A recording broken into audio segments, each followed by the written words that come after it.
All right, good evening. This is the February meeting of the Native Plant Society, New River chapter.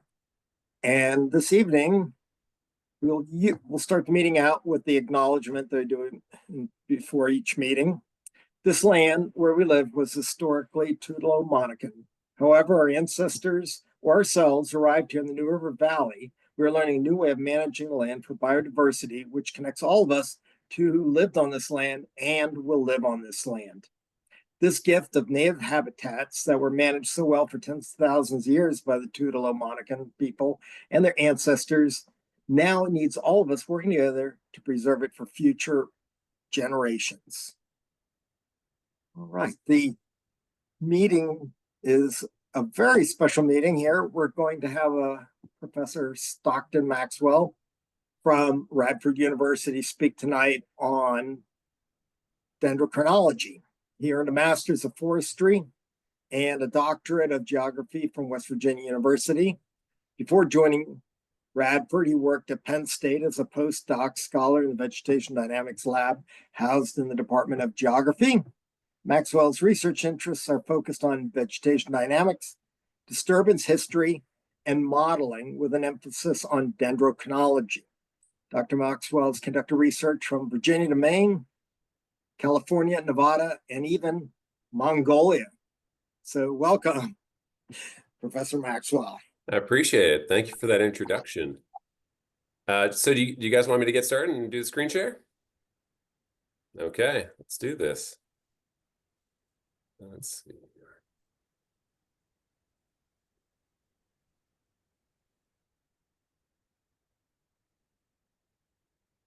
Okay.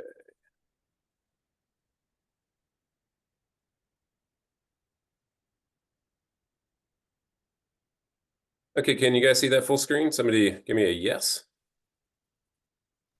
Yes. Yes. Okay. Thank you very much. Appreciate that introduction. I'm Stockton Maxwell. I'm a professor in geospatial science, but I'm now also the chair of the program, as well as the Department of Geology at Radford University. I've lived in the New River Valley now since 2012, but I'm kind of home here in Central Appalachia. I grew up in Wheeling, West Virginia. I've lived up at Penn State. Kind of just made my way around through Central Appalachia, but Blacksburg and Radford feels like home. I love these ecosystems, and thank you for inviting me to kind of share some of my work with you guys today. So I'm a tree ring scientist or a dendrochronologist, and I've had the fortune to study these ecosystems throughout the United States and in many parts of the world. And so I just wanted to share a bit about my work and hopefully get you guys excited about what dendrochronology is. And afterwards, I'm happy to chat with you. Any questions or comments that you guys have would be great. So I don't want to assume everybody knows what tree ring science is. So I'm going to go through some basics to kind of get everybody on the same playing field here. So dendrochronology or tree ring science, dendro meaning tree, chrono meaning time, ology, the study of. Dendrochronology uses information that's stored or encoded in the annual growth of rings.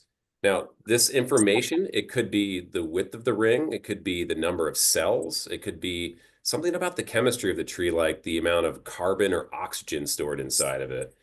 And so if I study these things like the ring width and the chemistry of the tree, I can help that improve my understanding of some of the things that are happening in the world, like changes to the climate, natural hazards like wildfires, ecological things like interactions with insects, as well as just kind of the broad natural history of the ecosystems that we're studying.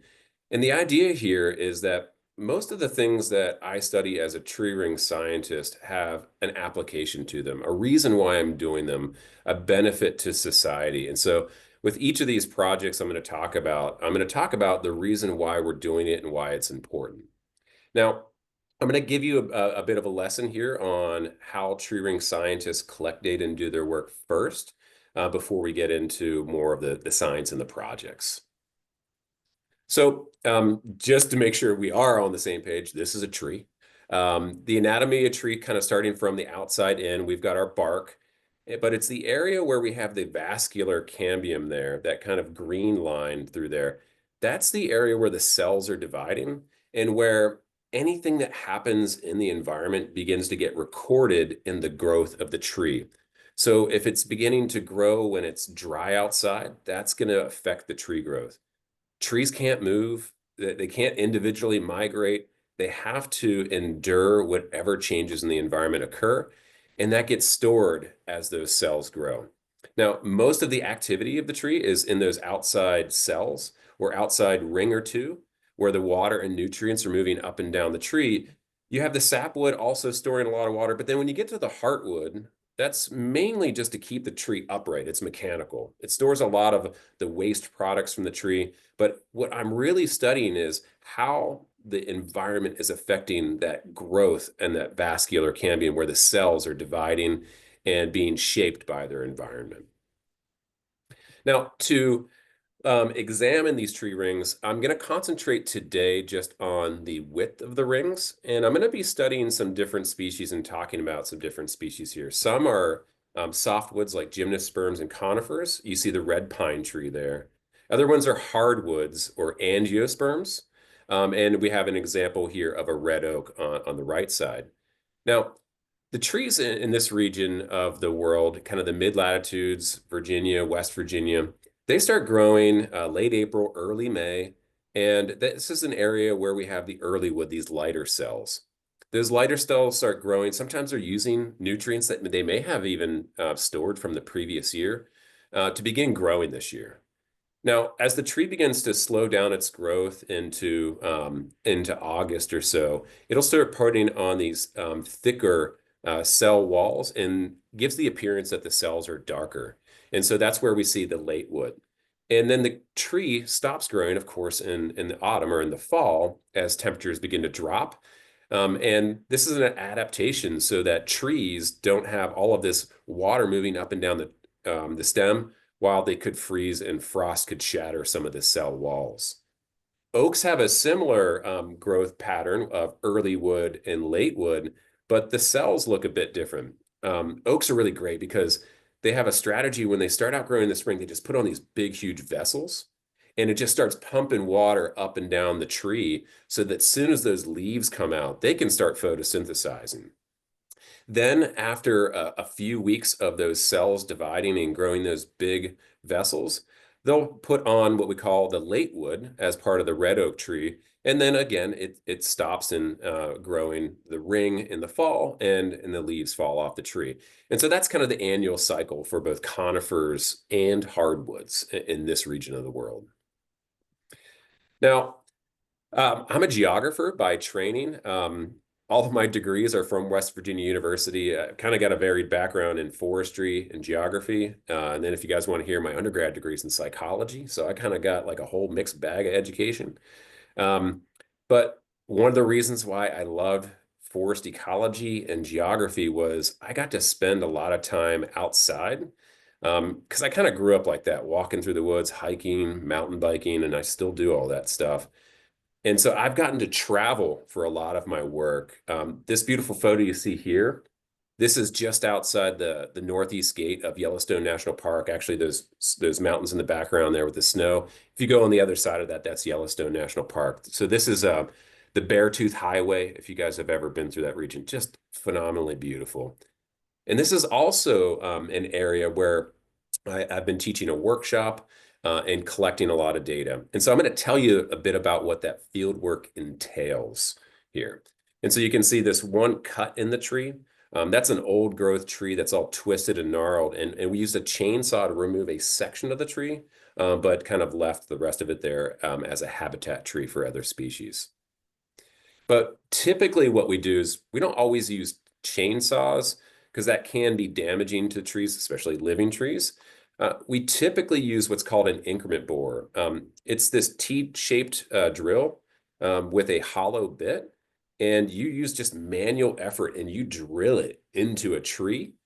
And you remove a pencil thin core that's about 5 millimeters thick from each side of the tree. And we typically go and sample on one side and then another side of the tree. And then we do that for 20 or 30 trees at a site for each species so that we can really build a good record of the average growth of the trees at each site. Now, this is a physically intensive way to collect data. And so, scientists have tried all kinds of things like, let me see if I can modify a gas chainsaw to turn a bit. Can I get a battery powered drill to do it? You can do those things, but I work at Radford University. We're all undergraduate for the most part, so I just use undergraduates and their young arms to get a lot of this work done.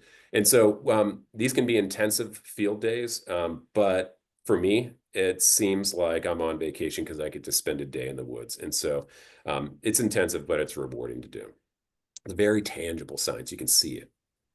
We do use chainsaws. This is a good friend of mine. She's a professor, Karen King, at Tennessee, University of Tennessee.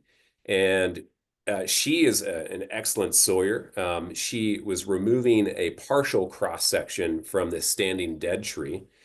And sometimes we need more area of the wood to analyze in case some parts are rotten. And we'll even cut some of those pieces of wood on the ground that you see to help build our time series or tree ring chronologies.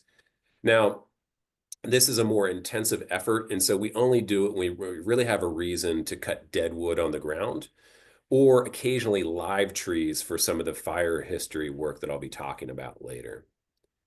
Now, we get all of these samples and we bring them back to the lab. And in my lab, I also have part of it is a wood shop. So I've got a bandsaw and a miter saw, and I got sanders of different sorts and dust collection systems, kind of like any wood shop that you might see. And we'll take those tree cores and we'll mount them on these thin pieces of boards with a groove in them. And the idea here is that we want to glue those down and then sand it to a nice flat surface. And if you're a woodworker, we start out with 120 grit and we'll go all the way up to 1000 grit and really polish these samples. And the reason why is because I have to see each individual tree ring, because sometimes rings will be so small that you can't see them with the naked eye and you can't just count them. And so dendrochronology here, while I could just count the tree rings and give you an estimate of the age, I am looking for precise measurements that are accurately annually dated. Now, most trees are well behaved, but sometimes if there's say, a significant drought or a fire event or some type of injury to the tree, it may not grow on one side and grow on the other. This is what we call an absent ring. Or it may have a false ring where it looks like a real ring because the tree experienced some stress like a drought and it began to shut down, but then it got better and it started growing again. And if I were to just count, I might actually miss some years in there. And so what we try to do is match patterns of tree growth from one side of the tree to the other, and then tree 1 to tree 2 to tree 30 at the site, so that all of the growth rings are wiggling together, the narrow and wides are in synchrony. And we do this both visually and statistically so that we have accurate annual dating. Now, most trees, only live decades to centuries, but we can build this back in time. And there are tree ring chronologies in the eastern United States that I've built that go back 1,500 years. We've got some in the bald cypress swamps that are over 2,000 years. If you go out to the western United States, we have chronologies go 5 to 10,000 years old. How do we do this? Well, we do sample a lot of living trees, but then we can inch our way back in time by collecting samples from stumps or architectural beams from pueblos or old cabins and structures, buried logs from glaciers or in bogs. And at each step along the way, we try to match these patterns of narrow and wide rings, almost like barcodes. And where they line up, we can begin to bridge backwards in time to form a really long history of tree growth that can inform us about the past environment. And so that's how we get really far back in time, because most living trees that I sample in this region only go back for the most part to, say, the late 1600s with white oak and eastern hemlock. And so we often want to get farther back in time using these other techniques. And this is the process that we call cross dating, making sure that we're dating from one thing to another, crossing across individuals as well as across different sampling locations. So I'm going to run through some projects that I've done locally, kind of in the Eastern United States. but then I'll expand out to some national projects and international projects. And share some photos, but then also I'm going to put in some science in here and try to explain it so that you guys have the broad concepts of what we do in kind of this big science of dendrochronology. And so local projects here, this is a sample that one of my students cored this tree. This is a red spruce tree growing up at Mountain Lake. If you guys know red spruce, it's this high elevation species. It's kind of a remnant of the last ice age, and it can only really grow at elevations, 3,000 plus feet in these areas where the temperatures are a little bit cooler and they're adapted to it.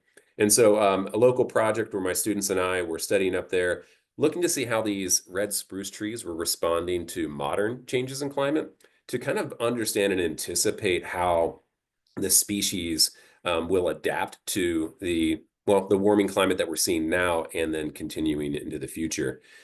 And so that's one example of a local project. I have those all throughout the region. And I often engage in these with my undergraduates in the lab. When we zoom out a little bit farther, I do projects across the Eastern United States. And so some of the projects I'm going to talk to you guys about might seem like a little bit out of the box. Maybe you didn't really think tree rings could do this. And I think this first project is going to kind of be different to think about for you all.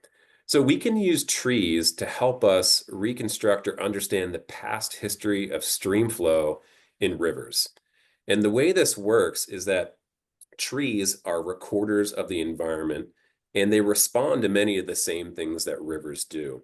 Now, this river you're looking at right here, this is the South Branch of the Potomac River flowing through the eastern panhandle of West Virginia.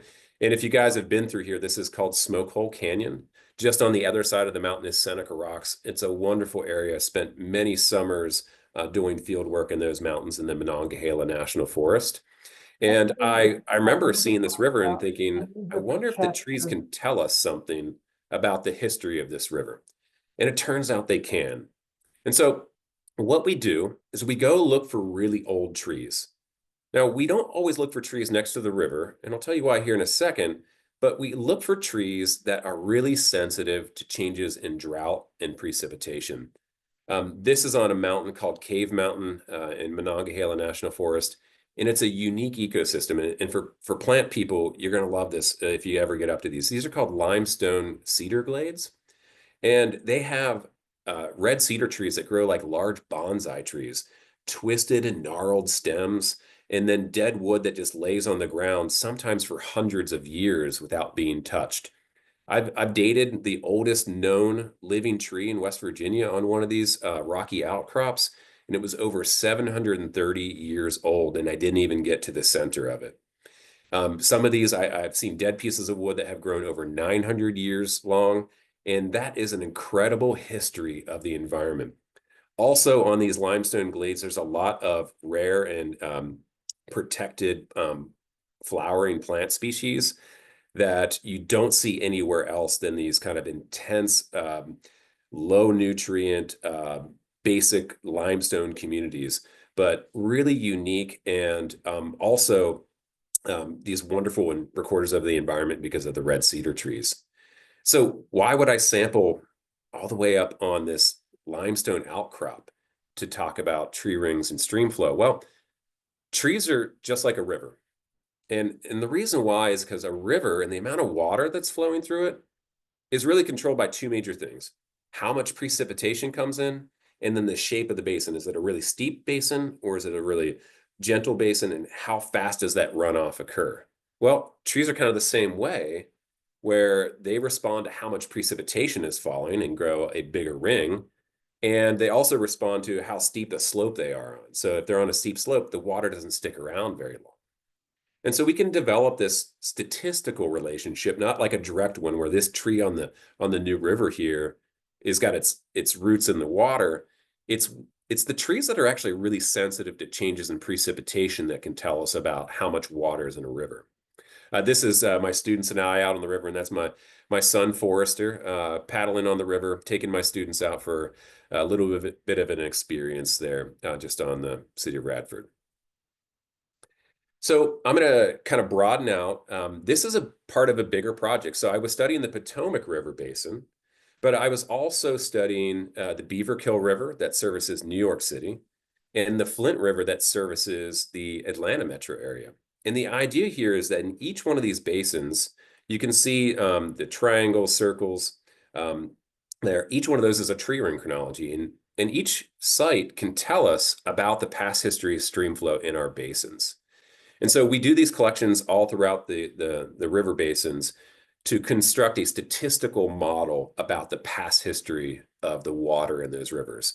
And we'll use different species, red oak, tulip poplar, red cedar, red spruce, bald cypress, anything that we can get our hands on to investigate about the past history of climate. Now, the result is something like this, a squiggly line, a graph.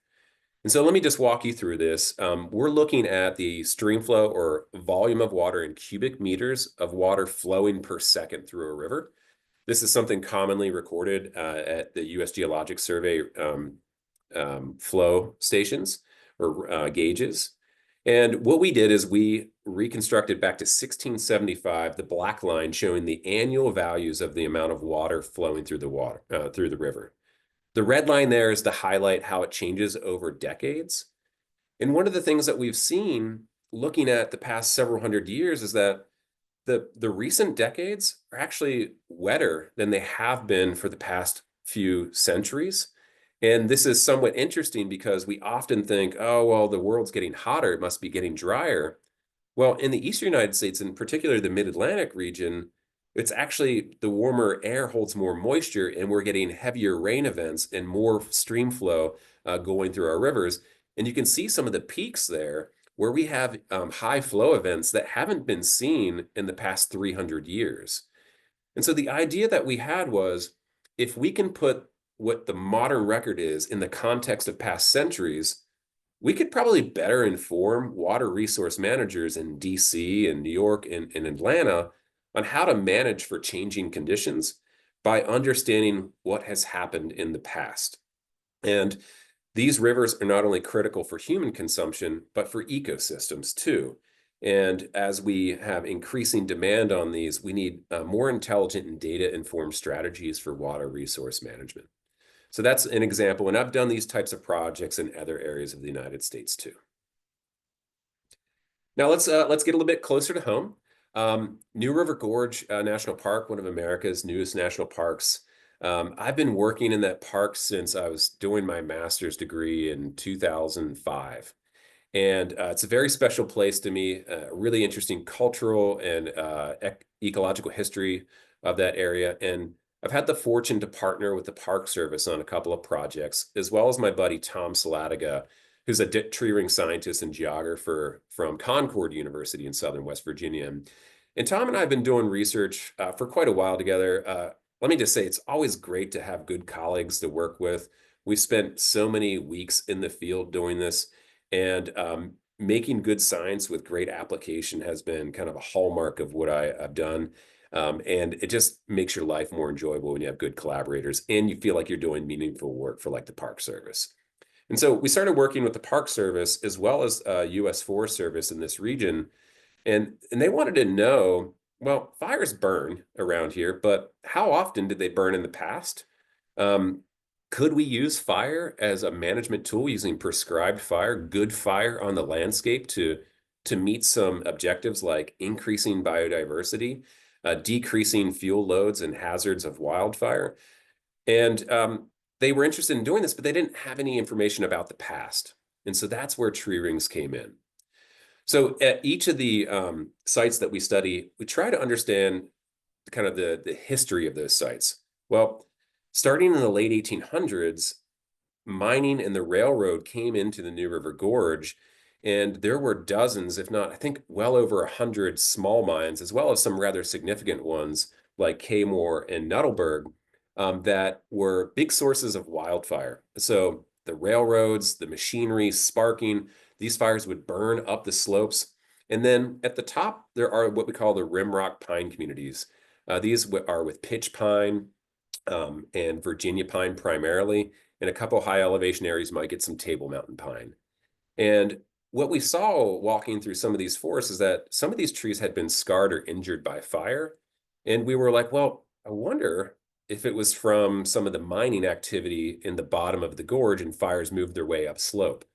And so we began to investigate this, and we've been collecting data for almost 15 years on this. And we wanted to try to put, again, in the context of what's happening today, what may have been happening in the past, and how can we use that past information to better inform management strategies. So if you look at the number of wildfires there in that top graph, they've been declining for the past 40 years. We've been putting out a lot of our fires. We do see a slight uptick in the size of the fires. And in 2022 and 2023, there were some rather significant and kind of like the largest recorded fires in the New River Gorge National Park. And so if fire is active on the landscape and we want to manage it, we need to have some strategies about what happened in the past. And so Tom and I designed a study where we went to some of these rimrock pine communities where we thought they would be recording fire as the trees were injured by fire. Now, when the fires burn through, they don't kill the tree. They create a scar on the tree. And the tree doesn't heal it up, but it calluses over and it tries to cover up that wound with these big curls of wood kind of healing over top of it. But the cambium, the cells, they died, and we see that scar, and we can actually date the year and often the season that that fire burned through. And so we had 4 major sites throughout the New River Gorge for this study. And we'd go and we would take a partial cross section using a chainsaw. And if you're a person that's ever used a chainsaw, this is not the way you're supposed to use a chainsaw. You actually have to plunge cut straight into the tree and then do 2 horizontal cuts to remove that. And if you don't really remove any more than about 25 or 30% of the circumference of the tree, that tree will stay alive for decades longer, as long as it's mechanically sound. And I've revisited trees that I've sampled 15 years ago, and they're still there. They're still standing. But I have seen occasionally a couple get blown down in severe wind events. So these trees will still live and move forward.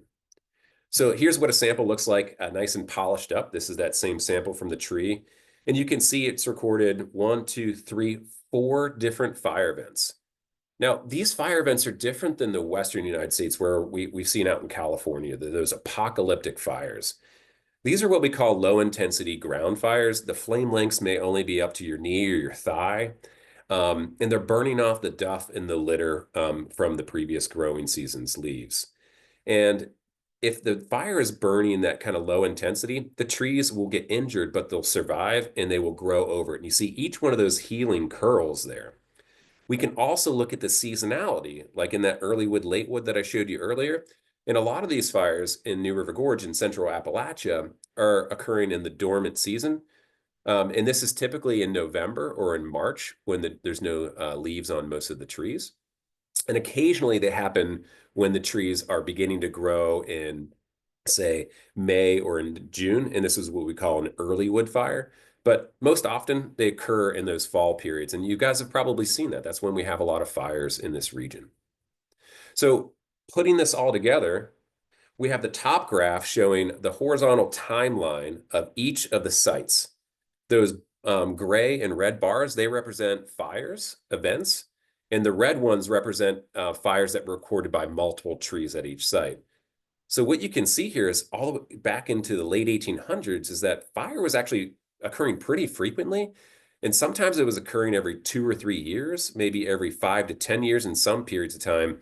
But fire was happening a lot in the New River Gorge over the past century and a half.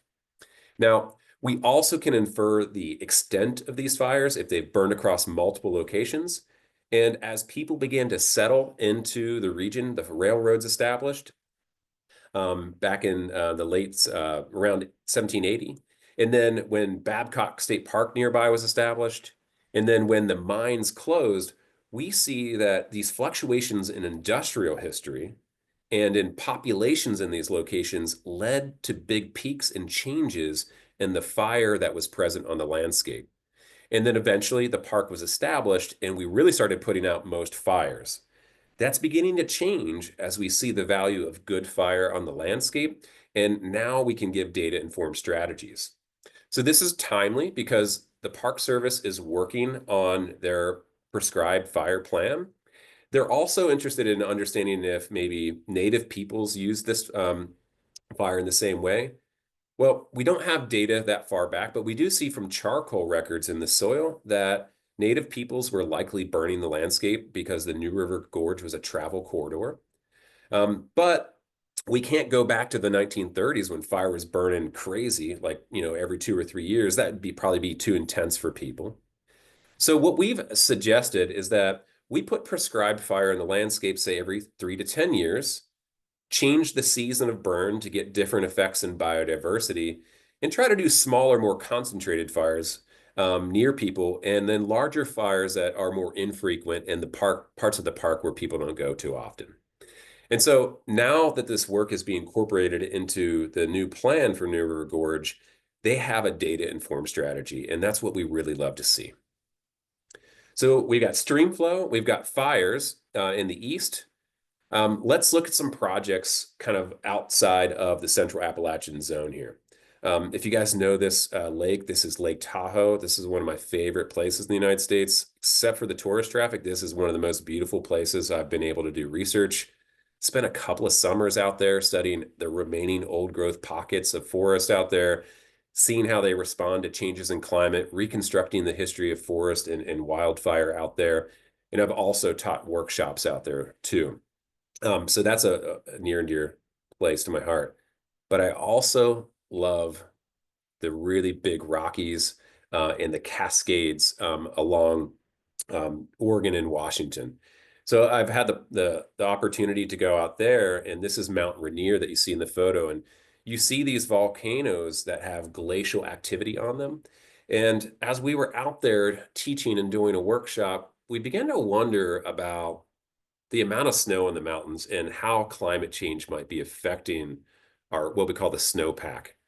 And we started to see back in 2014 and 2016 when I was there that there was a historic decline in snow, and we call that a snow drought. Well, why is that important? It turns out that in much of the Western United States, snow is the primary water resource. It falls in the winter and then it's distributed as it melts throughout the rest of the year. That's critical for ecosystems, for forested ecosystems, aquatic ecosystems, hydropower production, human use and consumption, everything. And so people were reasonably freaking out that the snowpack was so low because it really signaled that things could get bad, including so dry that fires might become more likely too.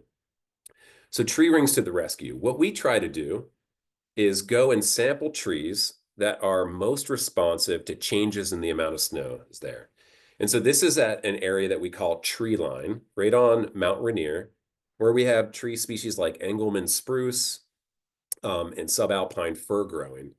And they have a bit of a different tree ring signal. They get buried in deep snowpack. And the deeper the snowpack, the longer it takes for it to melt out and the trees begin to photosynthesize in that year. And if it takes for a long time, that means the growing season gets shorter and shorter, which likely means that they have a really small ring when the snow gets deeper. And so we developed this correlation between the amount of snow going up and the ring width going down to build models that can reconstruct the history of snow and the water in the snow back into the past several centuries. So to do this, we don't just go to one site. We went to multiple sites throughout the Cascades and Oregon and Washington zone, even pulled some sites from Northern California. And we get the data from what we call the snow tell stations, where they measure the depth of the snow. They also melt it and look at how much water is in there too. So this is kind of what the data comes out to. I'll walk you through it. So we've got time coming from the late 1500s, early into the 2000s. And we have what we call April 1st SWE, or snow water equivalent. So if you melt down the snow, how much water is in there? And most managers typically look at April 1st because that's kind of like the last major month of snowfall out west. And then we build our models and reconstruct it into the past. And that's that black line, how much snow we had. The red line on the far right, that is what we've observed from our stations. And the 2014 to 2016 snow drought turned out was the worst snowpack year in the past 400 years. So the decline in modern snowpack that we're seeing as temperatures rise in the Western United States is a serious concern. And when we look at the bottom graph there, a more decadal trend, the past couple of decades are challenging for water resource management. And putting this in the long-term context is helping them understand that they may need to develop new strategies.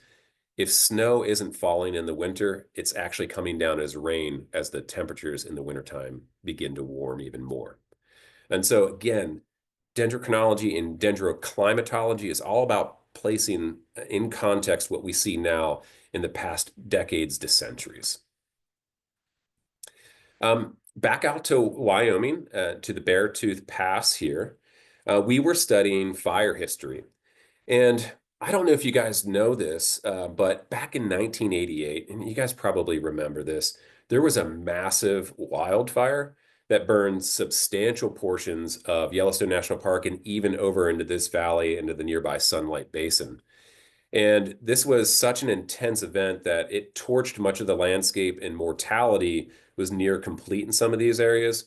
And in some locations, the forests haven't grown back. It was a very intense burn in some locations. But we were just kind of wondering, like, well, what if fires had burned more in the past, but you just burn up all the evidence of it with that big fire? Because a lot of managers in the Yellowstone ecosystem assume that big fires every 50 to 100 years were the norm. And we kind of questioned that. And so we designed a study where we went to these rocky outcrops that you're seeing, and we looked for trees that may have been burned, but didn't experience intense fire that would have killed them. So the next graph is a little bit noisy. I'm going to walk you through it because it pulls together this big story that we're trying to publish right now. We're trying to link the occurrence of fire with drought and temperatures, and how people moved and used the land, moved into and used the landscape. So starting at the top, you have a reconstruction of temperature using tree rings. And so you have your warm periods and you have your cool periods. Then below that, with that dashed line, this is a reconstruction not from tree rings, but of solar activity that has been recorded by humans. And we can see pulses or periods of time when we had more solar radiation coming and hitting the planet, hitting Earth. The orange line there is a reconstruction of precipitation. The brown line is a reconstruction of drought, or what we call Palmer Drought Severity Index. Then we have the purple line, which is people. And then the bottom black bars is our history of fire. Now, looking at this history of fire, we have a record of wildfire now extending all the way back to the 300s, 300 CE. This is the second longest fire history time series or chronology in North America outside of the giant sequoias. So this is a very special record and tells us a lot about the past ecosystem disturbances and how fire and drought were linked. What we see is really high correlations. When it's really dry, it is burning a lot more frequently. But then we started to see this pulse of fire in the 1500s and the early 1600s. And we couldn't really explain why there was this increase because, yeah, maybe it was a little bit drier, it was a little bit warmer, but that didn't really explain it. The correlations were actually poor during that time period with climate variables. And so we started chatting with a friend of ours who's an archaeologist. And he said, I do studies in this area. And what I noticed was that there was an influx of the sheep eater people and some of the Shoshone tribes into the region during that time period.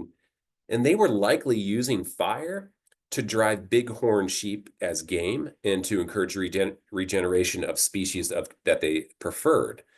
And there's this big pulse of people coming into there that had a more intensive use of fire and management of the landscape that led to that block there in the 1500s. And so in the Western United States, it's a more complex story. Yes, we're worried about intensive fires, but good fire and prescribed fire can be used. And now we have a better record than just saying, hey, 1988 Yellowstone fire, a big torching event. Well, it turns out fires were much more frequent in the past than our observations suggest. Now, this is part of a larger collaboration. I have colleagues across North America. We've all contributed hundreds of data sets to the North American fire scar synthesis. And the idea here is that now we can do some large-scale geographic analyses across forest types, across ecosystems, and across climate zones to help us better understand how to manage fire on the landscape. And so there's more work that's coming out from this project. Now, let's go abroad, and I'll talk to you guys about a couple of projects. Again, really fortunate to travel a lot for my work. This is me and my crew in Zambia back in 2021. You can see we were wearing some masks even in the field because of COVID. And here we were beginning a new project, and we were trying to understand how tropical tree species that didn't experience changes in temperature like we do here that cause a tree to stop growing, but changes in climate related to seasonality of precipitation, and understanding how tree rings formed there, and understanding which species would be best for studying dendrochronology. So this project is centered in this ecosystem called the Miombo woodland. And such a cool ecosystem, diverse in a much different way. A lot of the tree species are related. They're actually leguminous. They have these big seed pods that dry, and when they dry, they pop open and shoot their seeds out. Grassy understories. You see fire burning through here. You see massive termite mounds that may be 10, 15, 20 feet tall. Some of those can be hundreds of years old. Just a much different environment that I'm used to. And so we had to pair up with our colleagues from Zambia, Zimbabwe, different countries to begin to learn about this ecosystem.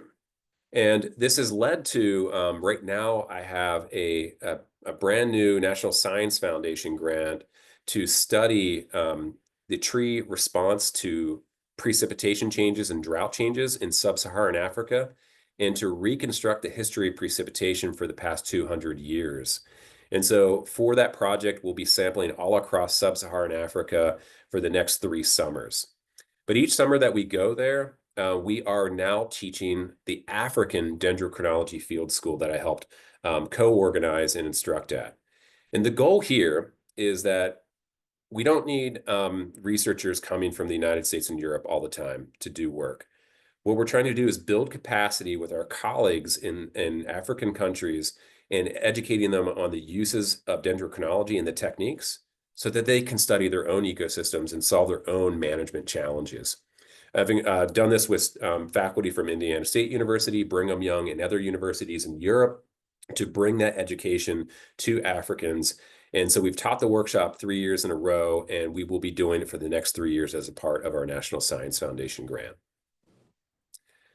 Another place near and dear to my heart is Peru in South America. I'm a faculty member at Radford, and as part of my job, I teach a study abroad called the Radford Amazonian Research Expedition, where we go to the headwaters of the Amazon River. This is the Las Piedras River, a tributary of it.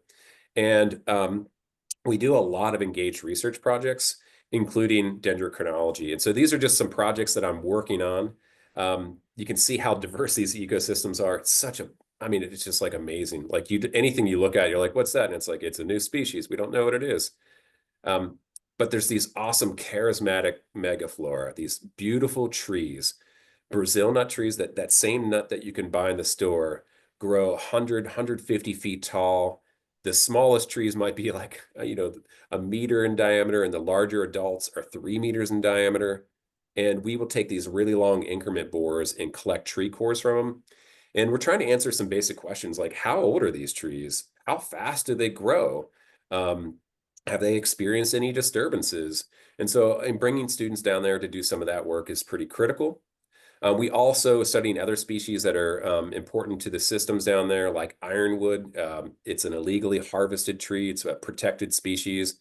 But preliminary evidence is showing that these trees can grow for 300 or 400 years fairly easily.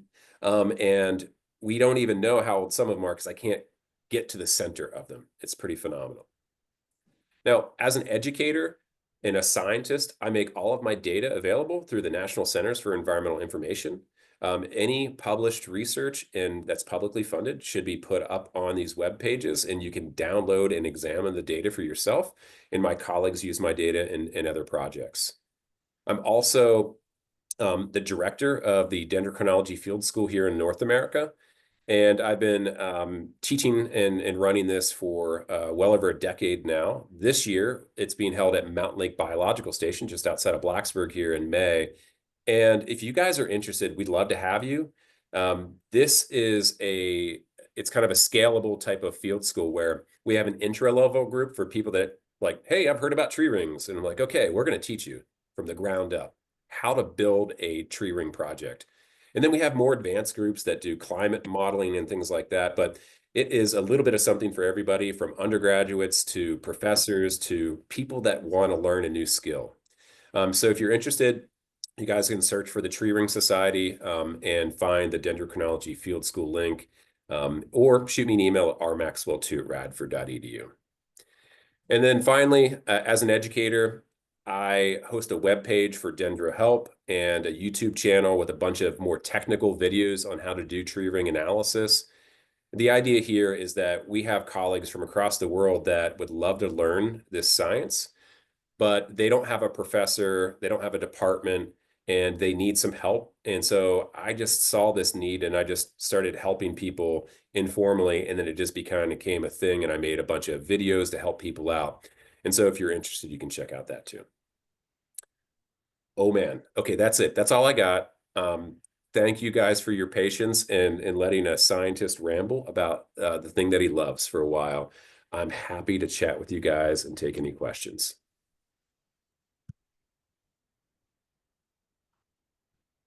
I was curious. I saw you pulling out the cores Yeah. and they looked moist. Do you have a problem that the maintaining their length or shape? Yeah, I mean, some of these trees can be just gushing with water. So like I was down at Big Stone Gap near the Kentucky border. We're sampling on the Jefferson Forest down there, these old growth hemlock trees that are giant and hadn't been killed yet by the hemlock woolly adelgid. And I core into one of the trees and I pull out the core, and a stream of water just gushed out for 5 minutes. And so you pull that core out and it is soaking wet. And what we do is we actually store them in straws, just regular plastic straws, and we'll bring them back to the lab. And when they're really wet, we can either put them in a drying oven, potentially, to dry them out. Or occasionally what we'll do is we'll mount them wet with just Elmer's glue and tape or string. But you got to tape it down or tie it down really well so when the wood dries, it doesn't bow up. But yeah, moisture is a big challenge, especially when you're also taking the cross sections, because they'll dry and they'll warp up. And so you have to make sure you cut them thick and then dry them in kind of temperature controlled conditions. But yeah, it's a challenge for sure. You have some questions in the chat. Okay, let's see what we got. Oh, actually a few of them, yeah. Okay. So if you guys are looking for me on the internet, because my name is Stockton, there's not a lot of me out there. So if you search for Stockton Maxwell, you're gonna find my website, The Tree Ringist, and then you can find links to my YouTube channel. And also, if you just search for Stockton Maxwell on YouTube or Stockton Maxwell Tree Ring, you'll definitely find me. You guys can check that out. There's a fun video on there where I was coring a Brazil nut tree in Peru, and I heard a gas coming out of it. And I was like, oh, there's air coming out of it. And I was like, oh, you know what? I think it's methane, because the microbes in the tree will decay the wood, and the byproduct is actually methane. And I lit it on fire and it shot out a jet of flame out of the tree. And I put a YouTube video of that up there. You guys can check that out. It's pretty fun. Yeah, this talk should be uploaded, it sounds like. Here's a good one. Federal cutbacks, how are they affecting my research? Oh man, guys, it's a rough time to be a federally funded scientist, let me just say. There's been a lot of ups and downs over the past couple of weeks about the threat to our National Science Foundation funding. It was cut for 2 days until there was an injunction with a federal judge to bring it back. But unfortunately now all of the proposals at the National Science Foundation are being reviewed for diversity, equity, and inclusion language, as well as key phrases like climate science and climate change. And so we're going to have to try to stand our ground and fight back. I know our program officers at the National Science Foundation are doing their best to protect valuable research to society. And right now, there's just uncertainty, and we don't actually know the future of things. It may take a few weeks to kind of figure out what's happening. And it's really challenging because I'm trying to provide opportunities for my students to gain valuable research and life experience. I'm trying to help resource managers, and I'm helping people understand climate change. And I feel like I'm doing something good, but I'm not sure if our current administration agrees with me. So that's going to be challenging.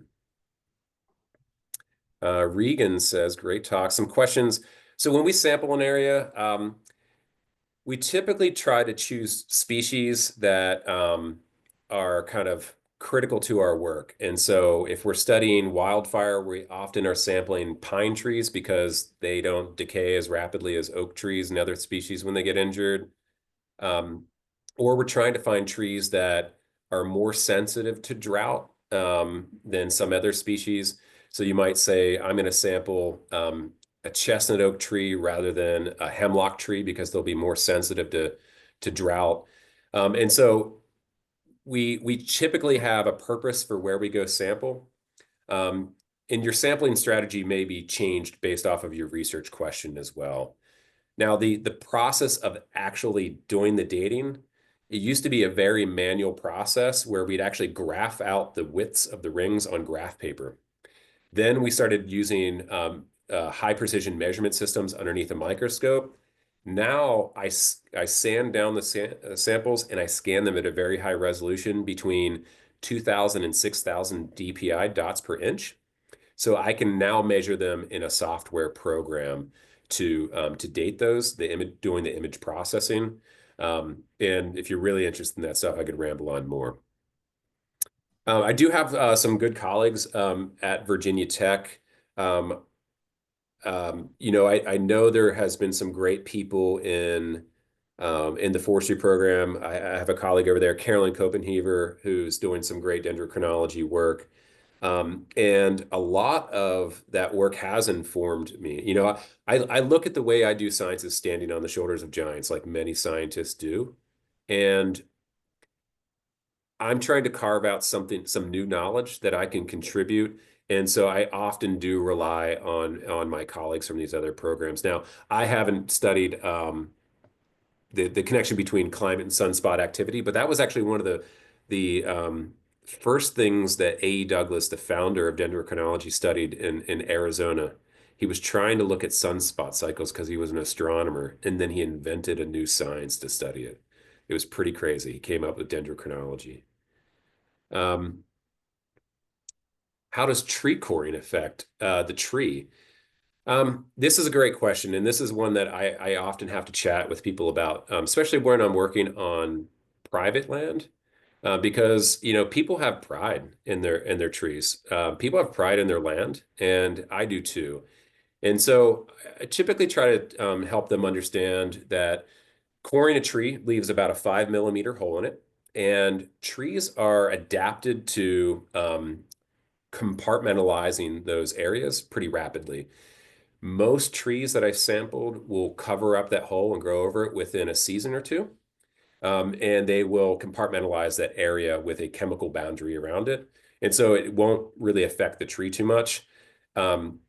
With the exception of there are occasionally some diseases that you could introduce into the tree, like Dutch elm disease or something like that. So there are some protocols that you might want to follow a little bit different.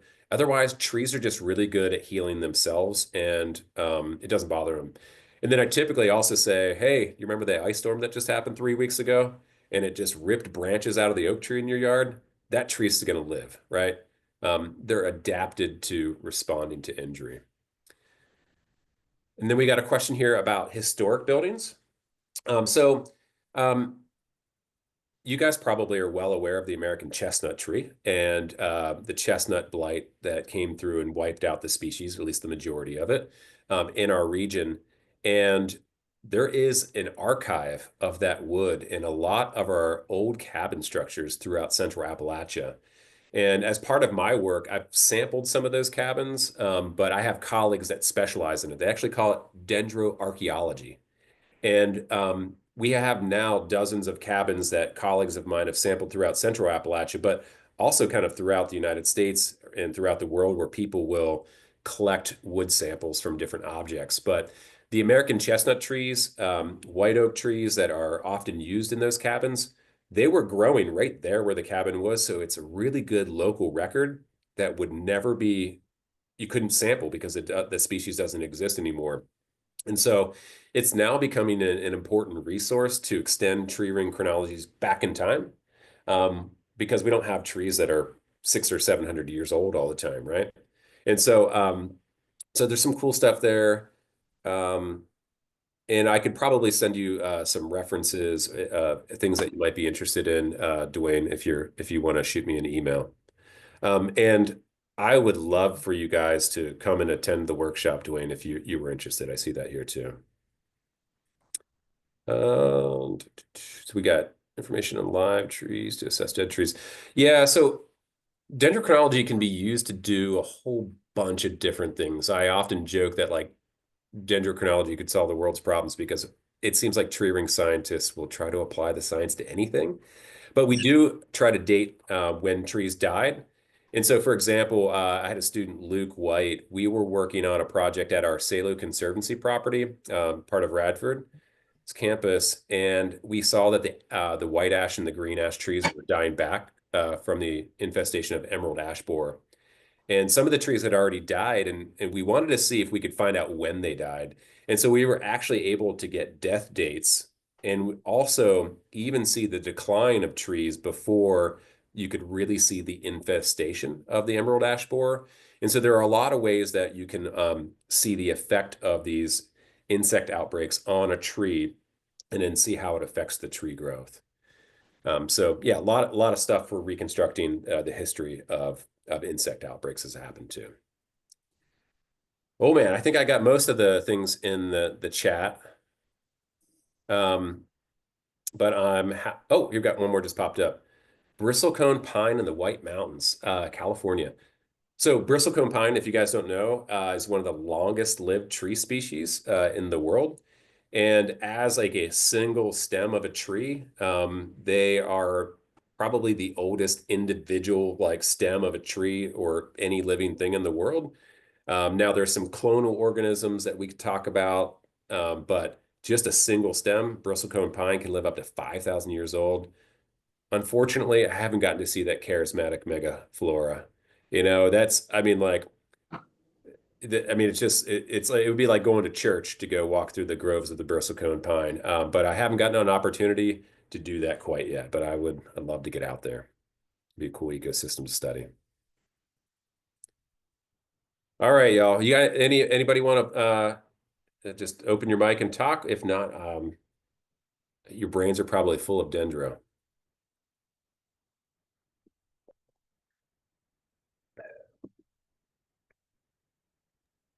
I have a question. Yeah, go ahead. I did you say you've cored cabins made of chestnut wood to then date like the chestnut tree, like the chestnut wood? Not for the chestnut blight. Okay. No. It's usually, you don't often know what you're coring while you're doing it. It's not always easy to identify the species of the wood from the outside, but you end up coring it and you're like, okay, this doesn't look like things that I've sampled before.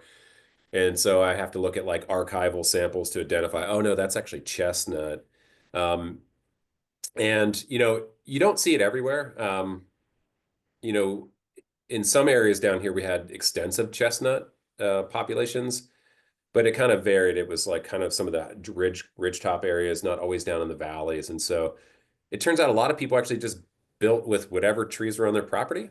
And sometimes it was chestnut, sometimes it was tulip poplar, sometimes it was red oak, white oak. sometimes it was all the same, all of them in one cabin, because they were just making use of stuff. But the chestnut is kind of one of those, it's a unicorn. You don't always get it. Thanks. Yeah.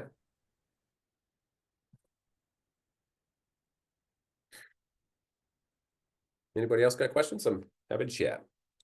If not, you guys were a great and wonderful squares on my screen.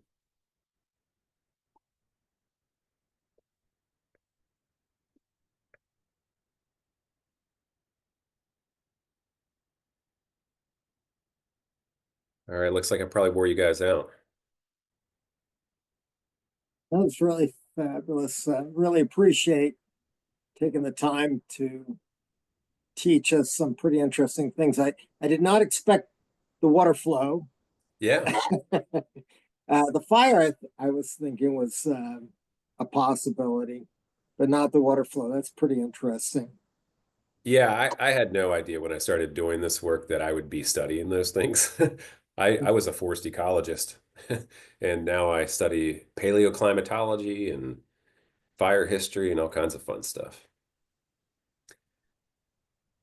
And you were saying that the wood that in the east is limited in age, whereas it's not out west.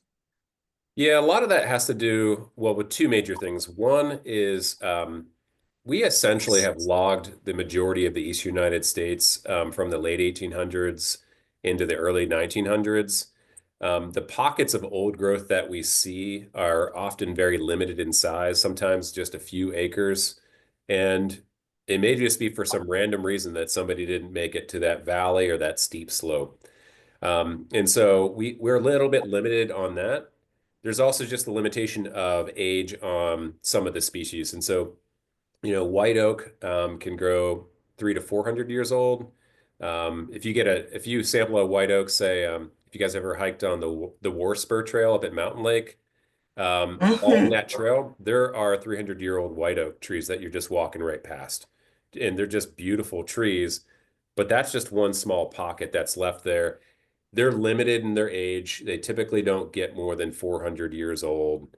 Red cedar can grow hundreds of years, maybe 500 to 800 years, but they aren't very common either. And so in the East, the oldest tree species are red cedar, um, northern white cedar growing on like the Niagara Escarpment in southern Canada, and then bald cypress, which will grow I think about 2,000 years old. Otherwise, you got to go out west, and you may get some trees that will grow 700 to 1,000 years old. Even species like Douglas fir, growing on really rocky outcrops where nobody's bothered. But yeah, we get a little bit limited because we just cut down all the trees. Yeah. Yeah, I used to live in Vermont, and they cut all the trees down, and so they became sheep farmers, large Yeah. woolen mills. Yeah, they're in their pockets. I've done whole research projects up in New England. I've sampled probably the majority of the old growth eastern hemlock stands from Connecticut to Maine, and seeing just some of the most beautiful little pockets that are left over of New England. But it's really small spots. They're not really big in extent because that was where a lot of settlement was happening. There's there are still some pockets of old growth in the Shenandoah area, are there not? Yeah, I've been to a couple locations. It's often there. It's on kind of those ridges and rocky outcrops where it's probably the accessibility was really challenging.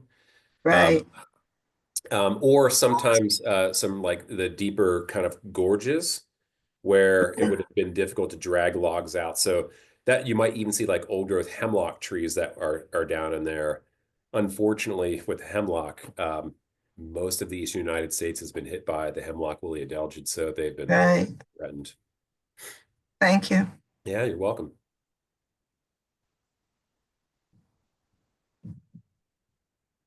I was with a Virginia Forest Watch many years ago when we were trying to protect those old growth areas. And that's a critical thing too, is that a lot of what I do is provide information to the U.S. Forest Service, Park Service, or nonprofits to help build their mission. And the Forest Service was coming up with a new protocol and definition for old growth forest and management across the United States. And then January 20th, the chief of the Forest Service said that project is over. So it's a bit challenging, but that's one of my goals, is to preserve these unique systems, because turns out it takes decades to centuries to build them back. Exactly. Yeah. Thank you for your work. Yeah, appreciate it.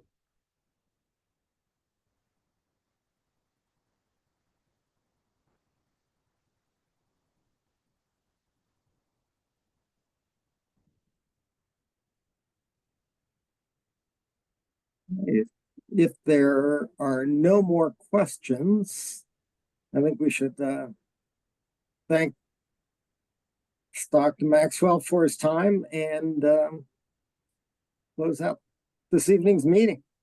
Oh, I appreciate the invite, y'all. Have a good evening. School's canceled tomorrow, so everybody can stay home. It's a great presentation. Thank you. You're very welcome. Thank you It was so nice to much. spend time with you guys. Have a good evening. Good evening. All right. Well, thank you all for attending. I certainly learned a lot. I was very, very glad that we could have this speaker this evening. Does anybody have any business they wanted to bring up before we all go our own ways? The March meeting is going to be on the third Monday, not the second Tuesday, since we're partnering with a master naturalist. That's right. Oh, so they did accept Yes. Mm-hmm. Oh, excellent.